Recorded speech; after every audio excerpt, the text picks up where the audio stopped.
ये जो तुम कहते हो कंठी पहनने से केवल कुछ नहीं होता है, तो कुछ नहीं होता तो पहन लो ना, फिर डर क्या फिर बात का है।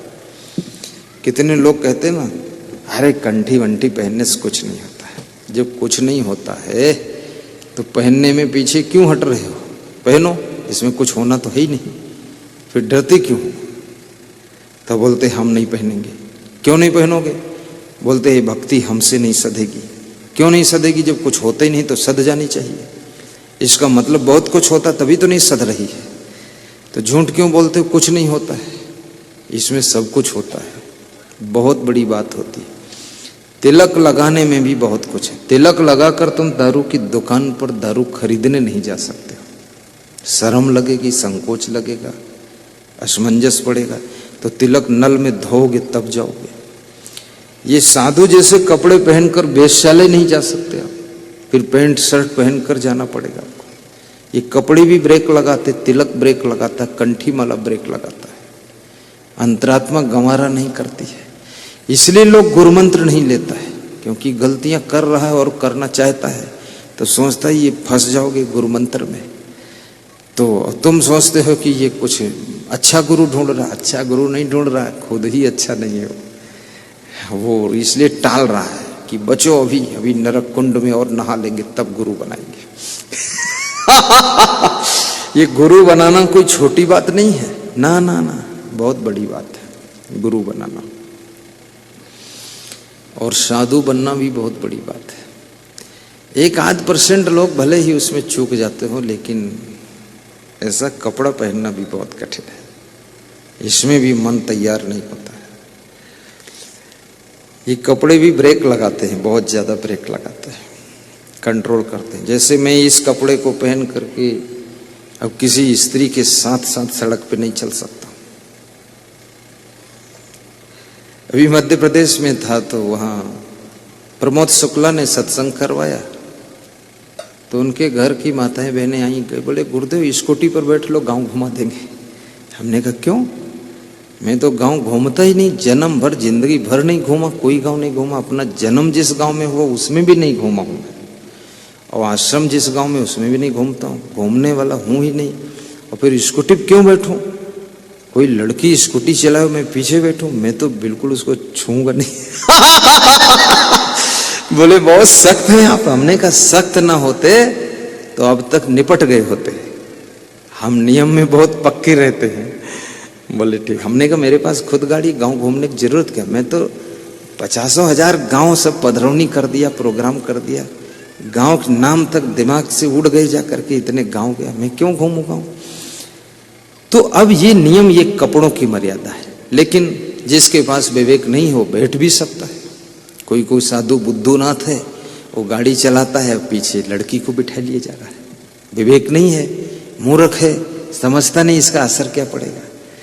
अरे उधर तो बदनाम हो जाएगा, खाम खा दाग लग जाएगा तेरी जिंदगी में। ज्यों की त्यों धर देनी चदरिया, ऐसी साधना करिए कबीर साहब जतन से ओढ़ी, ज्यों की त्यों धर देनी चदरिया, झीनी झीनी रे बीनी चदरिया, राम नाम की बीनी चदरिया।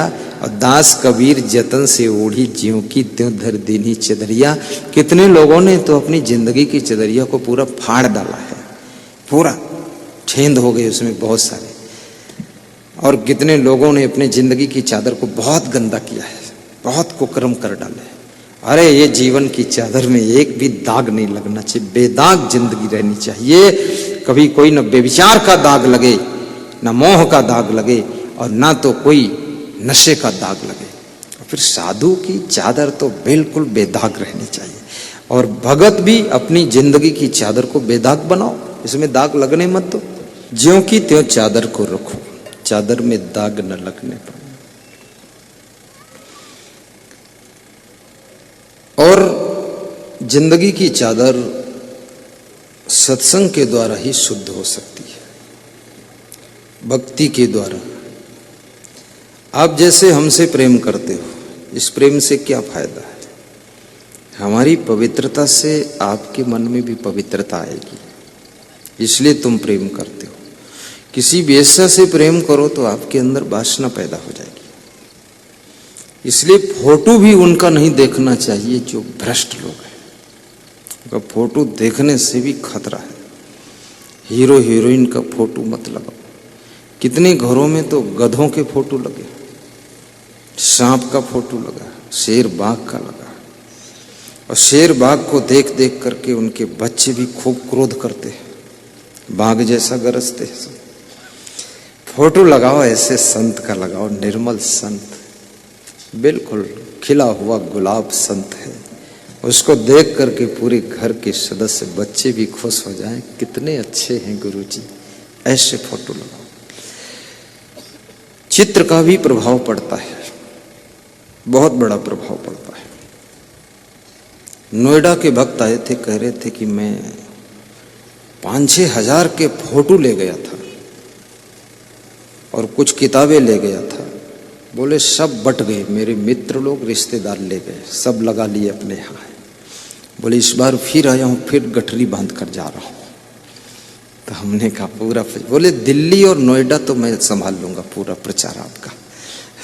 हमने कहा ठीक है, मैं आपसे भी कहूंगा थोड़ा आप भी प्रवचन करना भी सीखिए। देखिए ये प्रचार में ऐसा नहीं कि मेरे जैसे कपड़े पहनो तभी आप कुछ कर सकते हैं। ये तो इतना कपड़ा कौन पहन पाएगा मेरे जैसा, और जरूरत नहीं। तुम पैंट शर्ट में रहो, धोती कुर्ता में रहो, पजामा कुर्ता में रहो, लेकिन ज्ञान की बातें कहो, सत्संग की बात कहो। और धीरे धीरे प्रयास हम करेंगे कि बहुत सारे सेंटर स्थापित करके आपको वहां लगा देंगे हम। 50 सेंटर आप, राधा स्वामी पंथ में कोई साधु है? एक भी नहीं है। सब आप जैसे गृहस्थ भक्त ही प्रवचन सुनाते कि नहीं सुनाते? तो आप क्यों नहीं सुना सकते हो? आप तो बहुत बुद्धिमान हो, बहुत अच्छा प्रवचन दे सकते हो। और मेन चीज ये है, झाड़ू तुम लगाओ चाहे हम लगाएं, कचरा साफ होना चाहिए। हमारे प्रवचन से लोगों की बुराई ठीक हो जाए वो भी अच्छी बात, और तुम्हारे सत्संग से अगर ठीक हो जाए वो भी अच्छी बात है। कपड़ा तुम धो या हम धोएं, पर उसके दाग धुल जाने चाहिए। तो हम अकेले कहां तक धोएंगे इतने कपड़े, इतना झाड़ू कहां तक लगाएंगे? अब सब लोग अपने अपने हिस्से का झाड़ू लगाने लग जाओ तो पूरे विश्व का कचरा थोड़े ही दिनों में निकल कर बाहर हो जाएगा। तो ऐसा सत्संग करने की मैं आपको बुलाकर ट्रेनिंग भी दूंगा, प्रवचन कैसे करना चाहिए, क्या क्या सीखना, उसके नियम रूल्स बनाने वाला हूं। बस थोड़ा सा आश्रम रेडी हो जाए, आपकी बैठने ट्रेनिंग की जगह सही हो जाए, वहां आपको 7 दिन रख कर ट्रेनिंग दे करके, और फिर आपके इलाके डिवाइड कर दूंगा कि इस क्षेत्र में आप लगाइए सत्संग। अच्छी बात तो कोई सुना सकता है और सुनाना ही चाहिए। सत्संगत की महिमा बड़ी, आए कर लो घड़ी दो घड़ी, जिससे मिट जाएगी सभी गड़बड़ी। सत्संगत की महिमा बड़ी, आए कर लो घड़ी दो घड़ी। तो ऐसा आपके ज्ञान की भी हो सकता है। जब वो सांप वहां से बाहर निकला, नारद जी देख रहे हैं, तो एक नाती ने उसके सांप के ऊपर डंडा मार दिया। उस सांप का फन कुचल गया, सांप तड़फ रहा था। नारद जी ने उस सांप से पूछा, अब कहो क्या समाचार है, कुछ भक्ति करोगे कि नहीं? बोले अब मोह छूट गया है, लेकिन अभी काम तो मैं करता था, इस घर के चूहों का सफाया मैं ही करता था, पर अब इन्होंने डंडे से मारकर मेरा मुंह कुचल दिया है। अब इस घर में मैं जन्म नहीं लूंगा, अब हमें भक्ति और मुक्ति चाहिए। यहां तक इस जीव की दशा हो गई जो कबीर साहब कहते, कहां से आए हो कहां जाओगे। यही है उसका अर्थ, आए हो तुम कहां से और जाओगे तुम कहां। अगर सावधान नहीं हुए अभी से इसी मनुष्य जीवन में, तो मनुष्य शरीर छूटने के पश्चात आपको पशु योनि में, कुत्ते की योनि में, सांप की योनि में भी जाना पड़ सकता है। तो मनुष्य जीवन में मनुष्य जैसे कर्म कीजिए, तो कभी भी पशु पक्षी कीड़े मकोड़े की योनि में जाना ही नहीं पड़ेगा। मनुष्य जैसे कर्म करो। अब आप ये भी पूछना चाहोगे मनुष्य जैसे कर्म क्या है? मनुष्य जैसे कर्म क्या? मनुष्य जैसे कर्म, जैसे गुरु मंत्र लेना, ये मनुष्य ही गुरु मंत्र ले सकता, पशु पक्षी नहीं ले सकते। प्रवचन सुनना, ये मनुष्य ही सुन सकता, पशु पक्षी नहीं सुन सकते। भंडारा करना, ये तुम ही कर सकते हो, वो नहीं कर सकते। दान पुण्य करना, ये मनुष्य जीवन में तुम ही कर सकते हो, पशु पक्षी बेचारे नहीं कर सकते। परोपकार करना, किसी का दुख मिटाना, सहारा देना, ये सब आपके द्वारा संभव है। और जिसमें मनुष्य के गुण होते हैं, कबीर साहब ने कहा कि मानुष तेरा गुण बड़ा। मनुष्य होने से कुछ नहीं होता है, मनुष्य के गुण होने से सब कुछ होता है। कितने लोग मनुष्य तो है लेकिन उसमें मनुष्य का गुण ही नहीं है।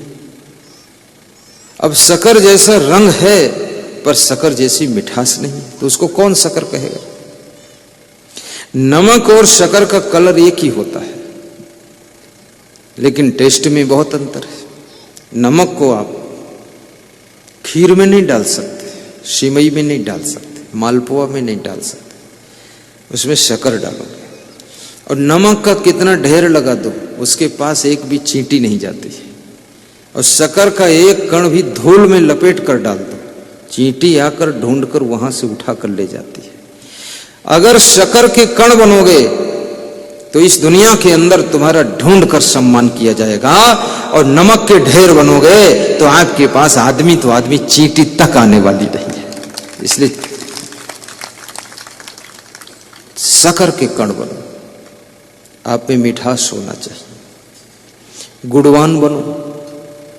आप किसी के पुत्र हैं, पुत्री हैं, बहू हैं, सासू हैं, ससुर हैं, पति हैं, पत्नी हैं, लेकिन गुणवान बनो। गुणवान बहुत कम लोग बनना चाहते, रूपवान बनना चाहते हैं। सब सोचते हम रूपवान हो जाएं, इसलिए अपना नाम भी रख लेते रूपऊ राम साहू। ये रूपऊ राम लिखने से भी काम चलने वाला नहीं है। गुणवान व्यक्ति लाखों की भीड़ से छांट लिया जाता है, निकाल लिया जाता है। एक बार शिवराज सिंह चौहान मुख्यमंत्री ने मेरा सत्संग करवाया कबीर जयंती के उपलक्ष्य में। 50,000 लोग इकट्ठे हुए, उसमें बहुत संत आया था। और जब मेरा प्रवचन हुआ तो उसने तुरंत छांट लिया कि ये संत पकड़ने योग्य है। निमंत्रण दिया मेरे घर आना, मैं गया ही नहीं 1 साल तक। तो उसका फोन आया, मैं राजस्थान में था, गुरुजी आए नहीं अभी तक।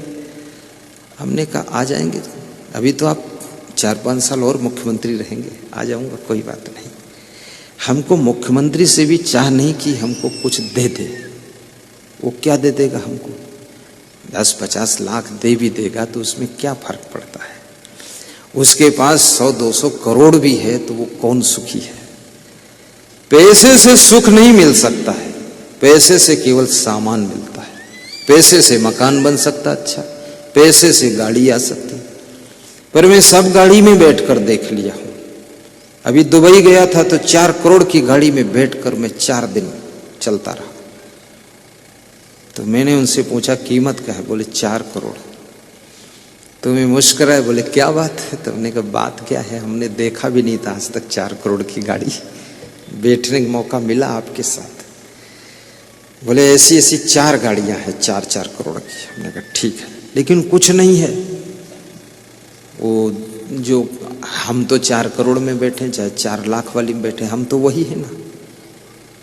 खाली ये व्यास गादी के ऊपर ये प्लास्टिक फूल लगा दो तो भी वही है ये व्यास गादी, और चाहे गुलाब का लगाओ, गेंदे का लगाओ, वही है। हम तो वही है। 4 करोड़ वाली में बैठ लेने से हम कोई बहुत बड़े थोड़े हो गए, न बदल गए। हवाई जहाज में भी उड़कर देखा मैंने, कुछ नहीं उसमें, सब वही बात है, बस यहाँ से वहां जाना। हवाई जहाज में जितने लोग बैठते मुंह बहुत ऐंठते हैं, सबको मैंने देखा मुंह ऐंठते हैं हवाई जहाज में बैठते हैं। तो हमने पूछा मुंह क्यों ऐंठते हो? अरे बोले तुम फंसे होते हमरे जैसे चक्कर में तो तुम भी ऐंठते। हमने कहा काहे के लिए फंसे, किसके लिए फंसे हो? भारी टेंशन, भारी चिंता, हवाई जहाज मुड़ रहे हैं और नीचे जमीन पर खड़े लोग जब हवाई जहाज ऊपर निकलता तो ऐसे देखते हैं वो जा रहा है, अरे वो जा नहीं रहे, वो सब मुंह ऐंठने वाले लोग जा रहे हैं। और मैं उसमें ऐसा बैठता हूँ, हवाई जहाज में भी हंसता रहता हूँ, अब कार में बैठता हूँ तो भी हंसता हूँ, और कभी कभी ट्रैक्टर पर भी बैठ लेता हूँ, उसमें भी हंसता हूँ। क्योंकि हमें ट्रैक्टर से भी क्या फर्क पड़ जाएगा। कोई भगत जिद कर देता नया ट्रैक्टर लाया, बैठ लो थोड़ा, हमने कहा लाओ बैठ लेते हैं, चला भी सकते, क्या फर्क है, बैठ लेता हूँ थोड़ा सा। उसमें बैलगाड़ी में भी बैठ लेता था पहले, लेकिन ये तो सब वाहन संसाधन लक्ष्य तक पहुंचने के लिए है, इससे हमारे में कोई फर्क नहीं पड़ता है। याद रखना भाइयों बहनों, मैं आपसे यही कहना चाहता हूं, अपने अंदर गुण बढ़ना चाहिए, हमें गुणवान बनना चाहिए। गाड़ी बढ़ गई, गुण नहीं बढ़ा तो मतलब क्या निकला। साड़ी बहुत महंगी है लेकिन गुण एकदम नहीं है। साड़ी भी टाप की हो और गुण भी टाप का हो। रूपवान भी बन जाओ अच्छी बात, लेकिन गुणवान बनाओ तो उससे अच्छी बात, और चरित्रवान बनो तो सबसे अच्छी बात, और विद्वान बनो तो भी अच्छी बात, और महान बनो तो वेरी गुड बात, और यदि हो सके तो बुद्धिमान बनो, विवेकवान बनो, वैराग्यवान बनो, तो जिंदगी की लास्ट अच्छी बात है।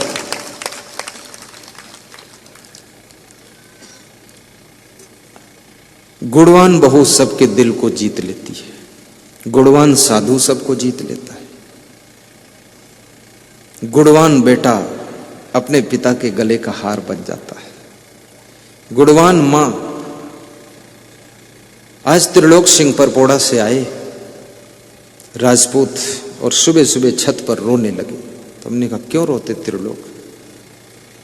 बोले आपको देखता हूं तो मेरी मां की याद आ जाती है, और हम जब आपको देखते तब रोते हैं। तो हमने कहा रोया मत करो, मां तुम्हारी मर चुकी है, अब वो वापस लौटकर आपको नहीं मिलेगी। अब मां के जो गुण थे उसके कारण तुम रोते हो, तो मां के गुण खुद के अंदर पैदा करो। और अगर मां के गुण, पिता के गुण आपके अंदर हैं, तो माता पिता शरीर से तो मर चुके हैं, लेकिन गुणों के रूप में आपके अंदर आज भी वो जिंदा बैठे हुए हैं। उनके गुण पैदा कर लो अपने अंदर। और हर संतान अपने माँ बाप के धन का वारिसदार बन जाता है, जमीन का वारिसदार बन जाता है, लेकिन अपने माँ बाप के अच्छे अच्छे गुणों का वारिसदार कौन बनेगा? उनके भक्ति का वारिसदार कौन बनेगा? और उनके सुंदर विचारों का वारिसदार कौन बनेगा?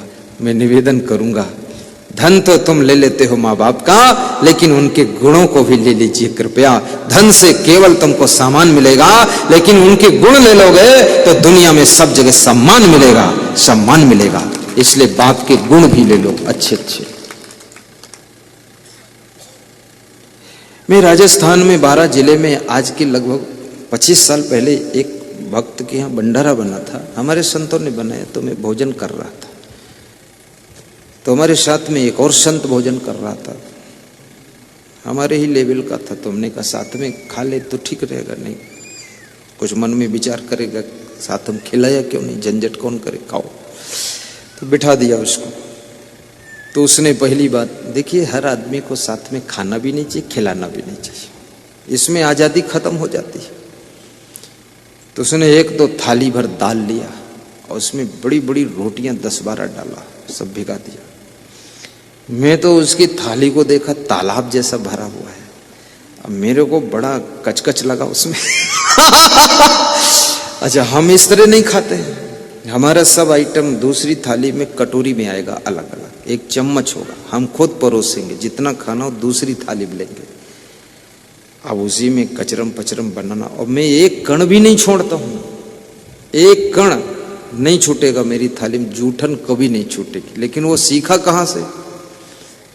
मैं मेरे गुरु के साथ देखता था, वो जब भोजन खाते हैं तो एक जूठन कण नहीं छोड़ते।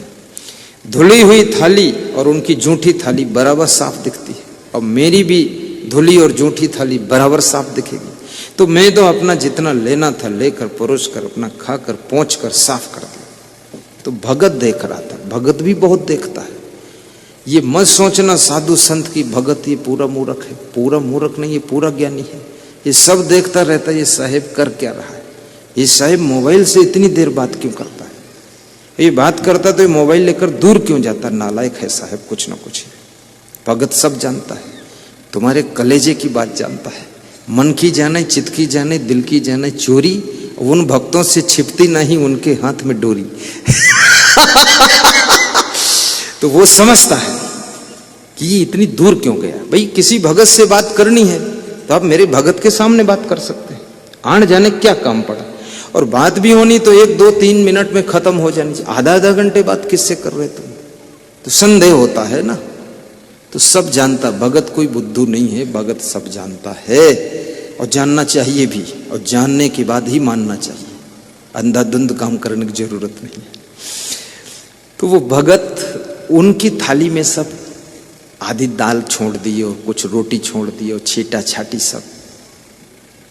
तो भगत मेरे से नाराज हुआ, बोला हम तो आपकी वजह से इनको ले आए हो, तुम ऐसे गंदे आदमी को यहाँ ले आए। तो मैंने कहा मैं तो इसको ठीक से जानता भी नहीं, ये गंदा आदमी की साफ आदमी। हाँ बोले तुम साधु, ये साधु जानते क्यों नहीं? ये सब छीटा छाटी मचाया, कचकच मचाया, सब जूठन का यहाँ अन्न का अपमान किया इन्होंने, सब जूठा करके छोड़ के फेंका है। आपको मैं देख रहा था, अब मत लाना किसी को। मैंने कहा मैं भी नहीं आऊंगा अब कभी। तब से मैं भी उसके यहाँ कभी नहीं गया हूं, कभी गया ही नहीं, ना मैं बात किया उससे।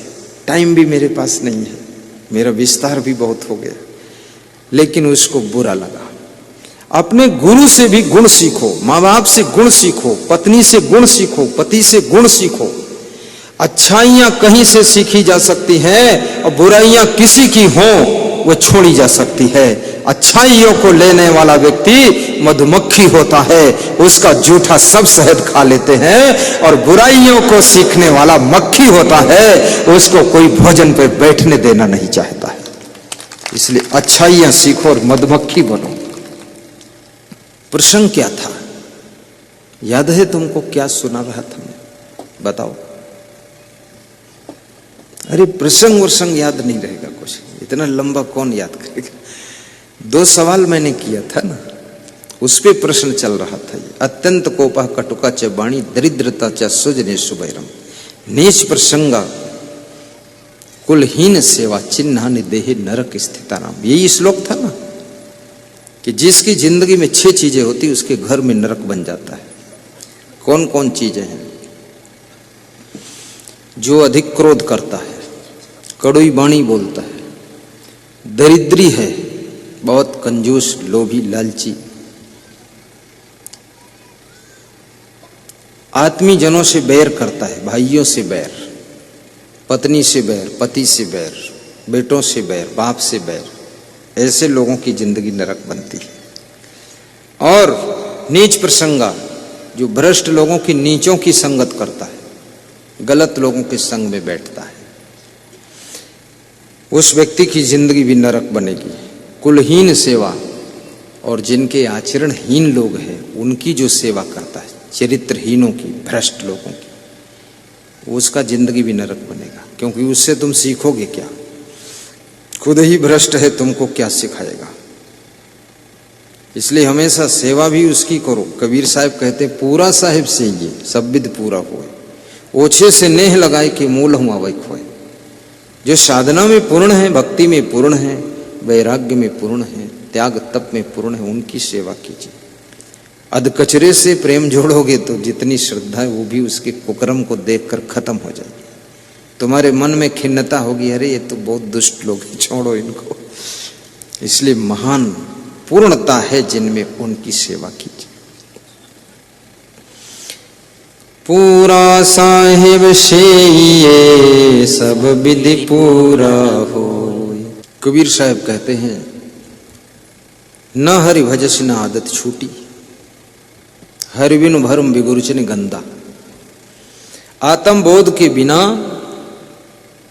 मनुष्य के मन में उलझन, चिंता, टेंशन रहती है, और आत्मबोध जिसको नहीं है वो गंदी आदतों का शिकार होता है। आत्मज्ञान जिसको नहीं है वह व्यक्ति बहुत से भ्रम में पड़ा रहता है। अभी कुछ मैंने चर्चा आपके बीच में भ्रम की भी किया, भ्रम भ्रांति। ये भूत प्रेत चुड़ैल मरही मसान नटवीर खबीस जिंद परिंद ओझा बेगा नाउत जंतर मंतर तंत्र टोना टंबर जादू साढ़े साथी शनिश्चर मंगल टेढ़ा सीधा शकुन अपशकुन सब भ्रम है, ढकोसला है। मैं एक गांव में गया, पधरौनी, छत्तीसगढ़ में ही। तो लोग बोले कि हमारे घर में कोई कंकड़ पत्थर फेंकता है रात में। हम बहुत साल से सो नहीं पाए, सब कुछ करके देख लिया। तो मैंने कहा आज मैं कुछ कर देता हूँ, मैं तो जानता हूँ कैसे कौन फेंकेगा रात भर पत्थर कंकड़।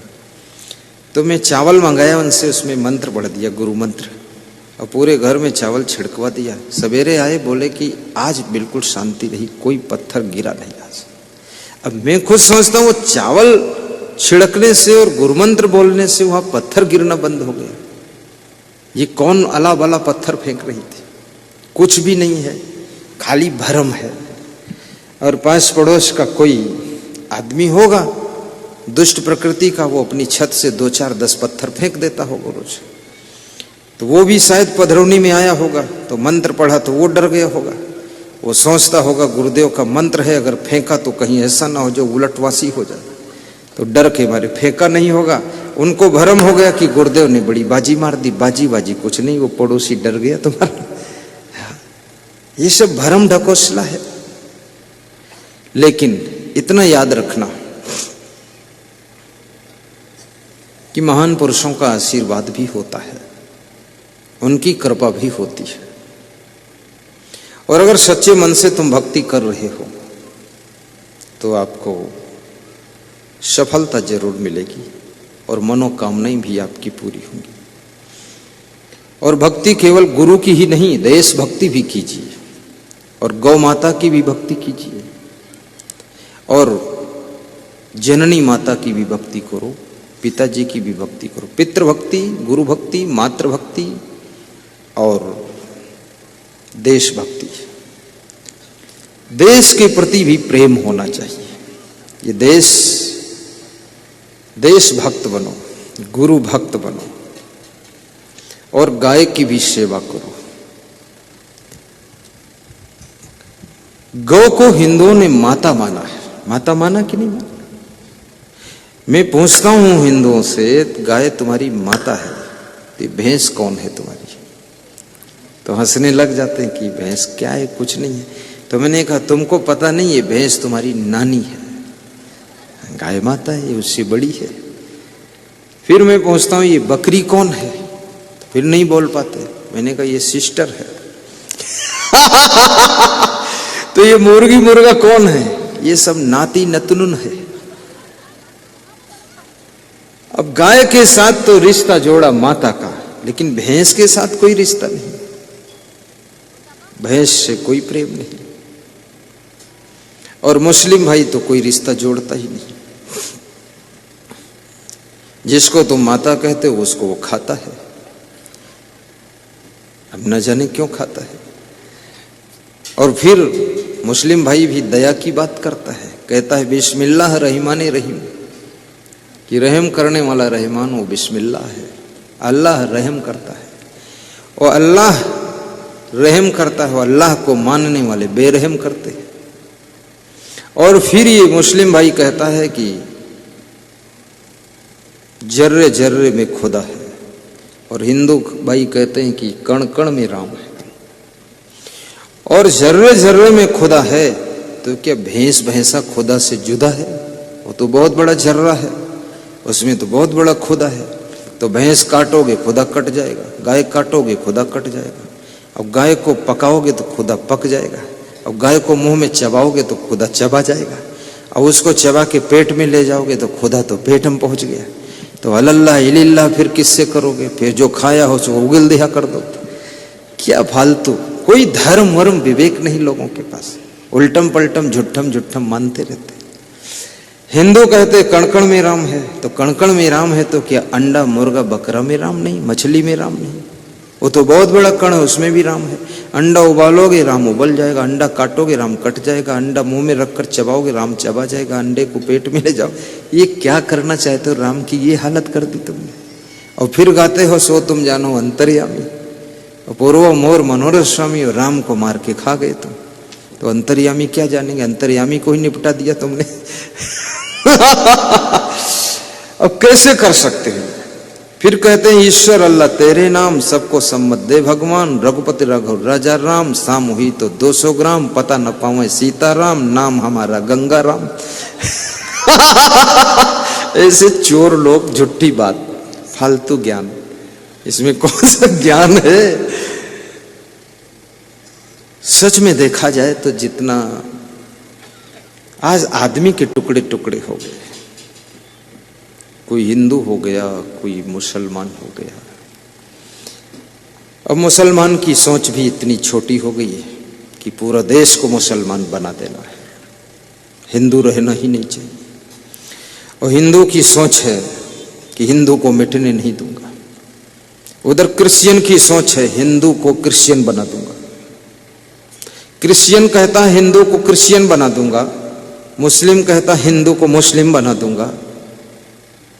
अब हिंदू क्या करे? हिंदू रहेगा कहाँ, बचेगा कहाँ? एक ही देश है जो हिंदू देश रह गया, ये बाकी तो सब खत्म। नेपाल भी हिंदू राष्ट्र था, वहां भी सब गड़बड़ है। बर्मा देश हिंदू, अफगानिस्तान में हिंदू, तिब्बत में हिंदू, इंडोनेशिया में हिंदू, सब हिंदू था, वो सब मुस्लिम हो गया, क्रिश्चियन हो गया। अब हिंदू यही थोड़ा बचा है। अब हिंदू को कौन बचाएगा? जय हिंद और जय जवान, जय किसान, जय महान और जय हिंद, मरे हुए जिंद, जय हिंद। तो ये अब बड़ी मुश्किलें खड़ी। फिर ये भी कहते हैं हम सब भाई भाई हैं। हम सब भाई भाई हैं तो ये लफड़ाबाजी क्यों है, ये चक्करबाजी क्यों है? भाई भाई हो तो फिर बस शांत रहो, फिर क्या उसमें चक्कर है? और ये भी याद रखना, सारे मुसलमान हो जाए तो भी शांति नहीं पाएंगे, फिर आपस में लड़ेंगे मरेंगे। और पूरी दुनिया हिंदू हो जाए तो भी शांति नहीं मिलेगी, क्योंकि जब पति पत्नी लड़ रहे हैं तो हिंदू की बात ही क्या है? शांति तब मिलेगी जब सत्संगी बन जाओगे, ज्ञान हो जाएगा, भक्ति दिल में आ जाएगी, संतोष आएगा, तब आपको शांति की प्राप्ति हो जाएगी। आपके मन में शांति आए, ऐसी मैं शुभकामना करता हूँ और आपको बहुत धन्यवाद देता हूँ।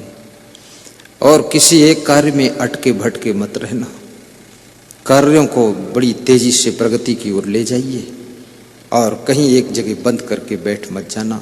आज आपके लिए थोड़ा उन्नति की बात 2 मिनट में बता रहा हूँ।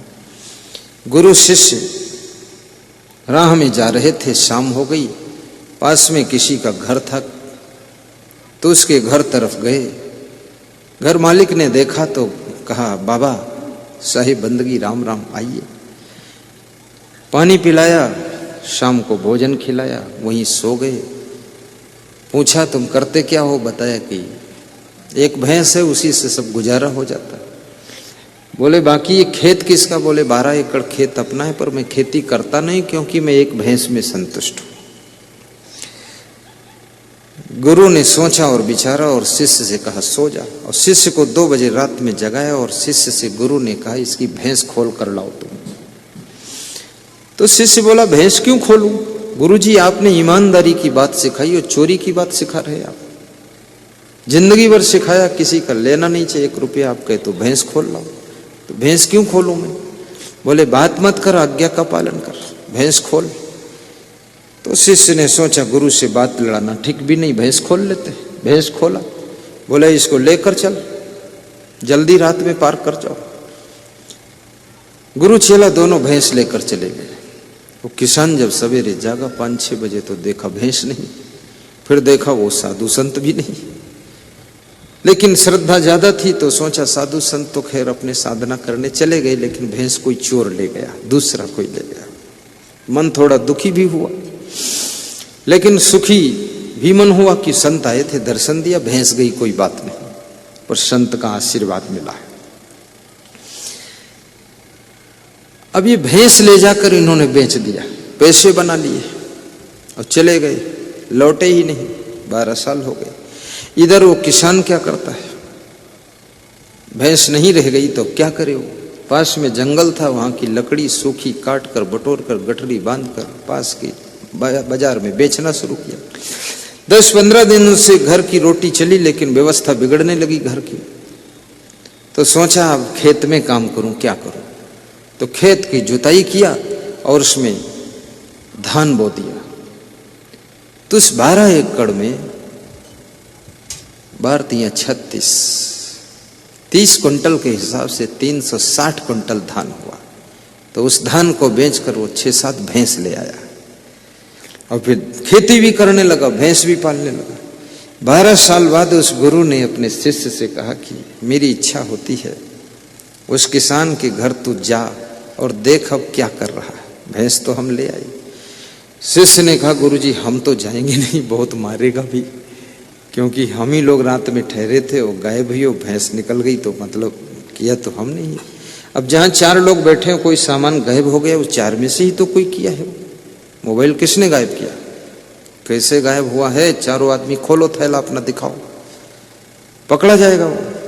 लेकिन चट्टा भी बहुत खतरनाक होता है, वो चुरा करके पैरा में रख देगा, तुम ढूंढे नहीं पाओगे। रात में वहां से उठा के फिर गायब कर देगा।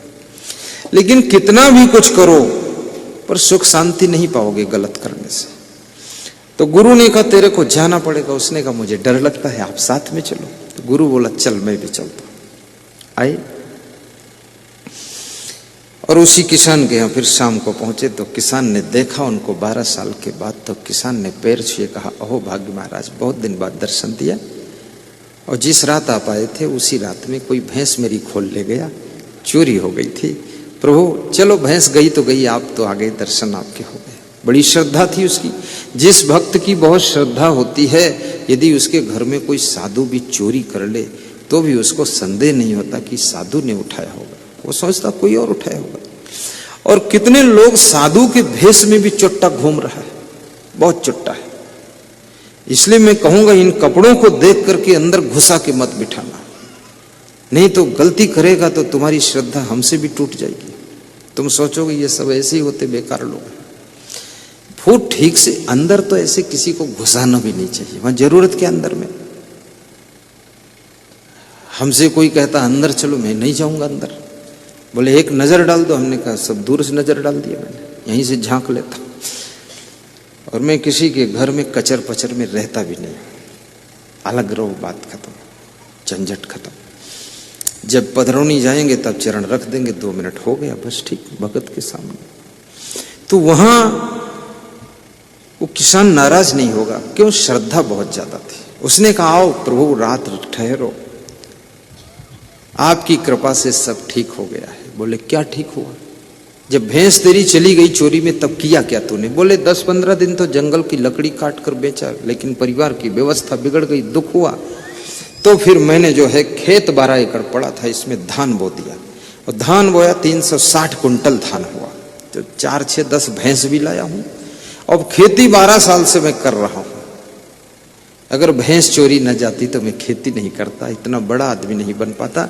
अब मेरा 20 कमरों का मकान भी बन गया है, और प्रभु 8-10 भैंस भी हो गई है, और बाउंड्री भी खींच लिया हूं, अब कार भी खड़ी है और ट्रैक्टर भी ले आया हूं। अब गांव के लोग हमको धनी राम कहते हैं, हमें धनवान हो कहता हूं। बड़ा अच्छा हुआ गुरु। तो गुरु चेले की ओर देखकर मुस्कुराया कि चोर तो यार हम ही तुम दोनों हैं, भैंस चुराने वाले।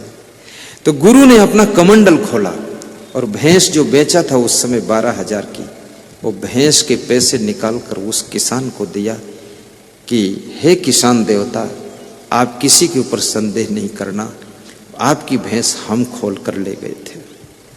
माफ करना, मैंने इसीलिए खोला था भैंस कि तुम एक भैंस में अटके हुए पड़े हो। अगर ये भैंस आज चोरी कर लेता हूं तो तुम कल से खेती करोगे तो तुम माला माल हो जाओगे, धनवान हो जाओगे। इसलिए मैंने चोरी किया था, इसका पेमेंट भी आपको ही दे देता हूं, मुझे नहीं चाहिए। वो किसान रोने लगा कि प्रभु क्या संत इस तरह से भी कृपा करते हैं, चोरी करके भी कृपा कर देते हैं? बोले हाँ कभी कभी करते हैं। अब आप सुखी रहो, अब मैं जा रहा हूं। वो संत जी विदा हुए, दोबारा उसके यहाँ नहीं गए। कोई संत, महान संत आपके यहाँ एक बार आ जाए तो भी उसको बहुत समझ लेना, दोबारा आने का योग बने न बने, कहाँ कहाँ उसको जाना हो, उसका शरीर शांत हो जाए, जीवन रहे न रहे, इसलिए कभी चांस मिल जाए तो उनके चरण रखवा लेना चाहिए। आज सदगुरु श्री अभिलाष साहब जी हमारे आपके बीच में नहीं है। जिनके घर में चरण पड़ गए तो पड़ गए, नहीं पड़े तो नहीं पड़े। अब इंतजार करो तो भी वो शरीर जा चुका है। और इस पारक सिद्धांत में उन्होंने बहुत बड़ा काम किया था, बहुत ग्रंथों की रचना किया और बहुत कष्ट उठा के प्रवचन भी किया, सब गांव गांव में जाकर किया है। और मेरे लिए कहते थे कि एक संत से, मेरे संत से कहा था कि उन्होंने इस काम को अच्छी तरह पकड़ लिया है। मेरे को बता रहे थे कि जो काम करना चाहिए था वो शुरू कर दिया है। और शायद ऐसे तमाम महान पुरुषों का आशीर्वाद होगा मेरे ऊपर, इसीलिए हम इस काम को पकड़े। नहीं तो काम तो बहुत है, कोई दूसरा पकड़ लेते, सब चौपट हो जाते। लेकिन यही पकड़े हम, क्योंकि हमारे गुरु की भी आज्ञा थी क्षमादेव की कि तुम सत्संग सुनाइए। और हमारे आश्रम के संचालक गुरुमन देव की भी आज्ञा थी तुम प्रवचन सुनाइए। और मेरा सौभाग्य ऐसा था, मुझे मेरे गुरु का भी सपोर्ट पूरा मिला, गुरु भाइयों का सपोर्ट मिला, फिर मेरे शिष्यों का पूरा सपोर्ट मिला, पूरी ताकत के साथ। ये जितने अब है ये सब शिष्य मंडली इकट्ठा हुई, इसका भी बहुत बड़ा योगदान है हमारे साथ, छोटा मोटा योगदान नहीं है। और हमारे गुरु भाइयों का योगदान है। जब हम पैदल चलते थे, कहीं कीचड़ पड़ता था तो हमारा एक गुरु भाई था, वो मेरा सामान सिर पे रख लेता था। दूसरा गुरु भाई मुझे अपनी पीठ पर बिठाकर कीचड़ से निकाल देता था, बोलता था आपके पांव इस कीचड़ में न जाएं तो ठीक है। ऐसा करता था। वो दोनों है अभी हमारे साथ, आश्रम पे रहता, बुढ़ा हो गया, बुजुर्ग है। और मेरे गुरु वो भी बहुत अच्छा सपोर्ट किए, खूब समर्पित होकर। मैं तो चेला हूं, उनका समर्पित ही हूं, लेकिन वो पूरा मेरे ऊपर ध्यान रखना, पूरा ख्याल करना। और हमारे आश्रम के संचालक ने भी हमारा पूरा ख्याल किया, हमारे लिए जमीन बेच दी आश्रम की, बोले गाड़ी खरीद कर दे देता हूं, तुम पैदल कहां तक जाओगे। कोई गुरु जमीन बेचकर गाड़ी देगा चेले को? तो हमने कहा जमीन मत बेचो, नहीं तो आपको दुख लगेगा कि इतनी मुश्किल से बनाया और बेचा हमारे लिए। बोले दुख नहीं लगेगा, ऐसी ऐसी जमीन तो एक झटके में तुम बना दोगे, सब तुम्हारे अंदर दिख रहा क्या करने वाले। तो हमने कहा ठीक है देख लो। वो बहुत खुश रहते हैं। जब मैं आश्रम जाता हूँ, स्नान करता हूँ, तो उनको कुर्सी डालकर पास में बिठाता हूँ, हम वो दोनों बात करते रहते हैं। भोजन करता हूँ तो फिर उनको कुर्सी डालकर बिठाता हूँ, फिर बात करता रहता हूँ उनसे। और बूढ़ों से तुम कुछ करो ना करो, लेकिन अपने घर के बुजुर्गों से तुम आधा घंटे बात कर लिया करो, इससे वे पुनः जवान जैसे दिखाई देंगे, कभी बीमार नहीं होंगे। अच्छी बात किया करो। अभी कोई सज्जन मुझे बता रहे थे कि मेरा बड़ा भाई है, वो 3 साल से अपने बाप से बोलता ही नहीं है। तुमने कहा बाप? बोले बाप रोता है कि बोलता नहीं? वो रोता रहता है। मैंने कहा क्यों नहीं बोलता है? बोले क्रोधी है और क्यों नहीं बोलता है। बाप अगर डांट दे फिर भी बोलना बंद न करना, और बाप थप्पड़ मार दे तो भी सह लेना, और बाप रोज समझाए तो धन्यवाद दे देना, और बाप कहे तुम मूर्ख हो तो हंस देना, और बाप कहे तुम बहुत अच्छे हो तो पैर छू लेना। बाप बाप है, गुरु गुरु है, कभी डांट दे उसमें बुरा नहीं मानना चाहिए। वे हमारा कंट्रोल करते हैं, हमको अच्छी राह पर चलाते हैं। सबको धन्यवाद देते हुए सत्संग को विराम देने जा रहा हूं।